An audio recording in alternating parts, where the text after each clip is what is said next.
그러면 함수는 왜 사용하는지에 대해서 한번 생각해 보도록 하죠. 자, 함수는 필요할 때 여러 번 호출할 수 있다라는 장점이 있습니다. 함수를 정해 놓고요, 그 함수를 여러 번 실행을 지시할 수 있다는 얘기죠. 만약에 함수를 사용하지 않으면 어떠한 문제가 생기냐면, 예를 들어서 우리가 아까 살펴본 이 함수를 한번 생각해 볼까요? 자, 요렇게 우리가 두 개의 변수를 통해서 값을 받아들인 이후에 그 합을 만들어내는 이 아주 간단한 함수를 정의해 놨습니다.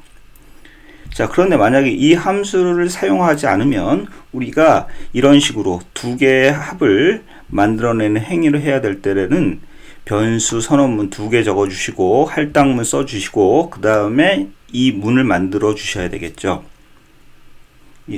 만약에 함수를 적어주면 add라는 이름을 가지고 이 행위를, 동일한 행위를 여러 번 호출이라는 행위를 통해서 반복할 수가 있지만, 우리가 함수를 사용하지 않으면 똑같은 모양의 똑같은 행위를 하는 코드를 여러 번 우리 프로그램 내에 반복해서 구현할 수밖에 없습니다.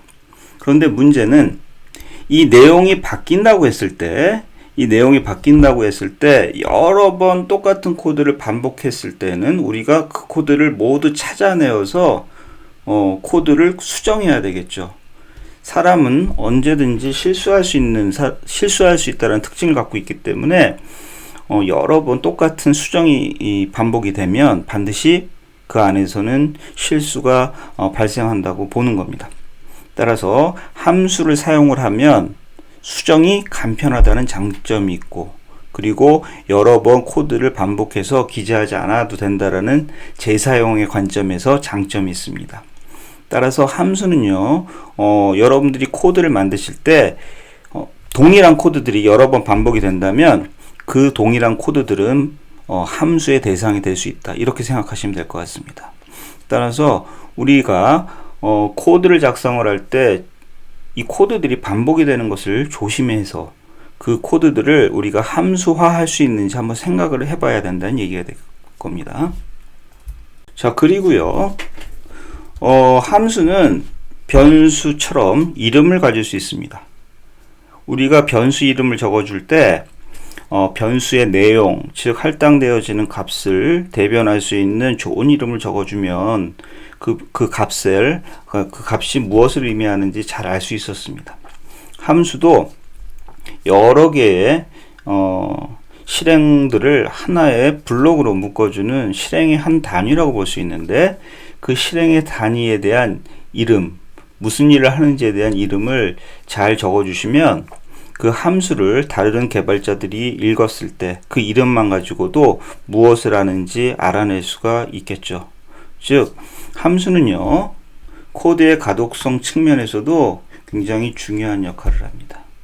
함수 내부에 무슨 일을 하는지 복잡한 함수가 있다고 했을 때 그 함수 내부를 이해하지 않더라도 그 함수가 무엇을 하는지 함수 이름으로 알 수 있고, 그리고 어떠한 값을 매개 변수를 통해서 전달하면 어떠한 반환값이 리턴되는지 그 내용만 알고 있다면 그 함수를 사용하는 데 문제가 없을 겁니다.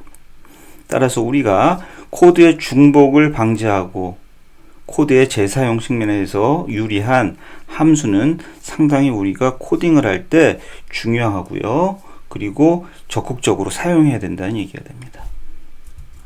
다시 한번 강조를 드리면, 이 코드라는 것은 동작하는데 주 목적이 있겠지만 부수적인 어떤 효과를 가질 수 있는 것들이 그 자체로, 코드 그 자체로 하나의 문서가 될 수 있으면 베스트입니다.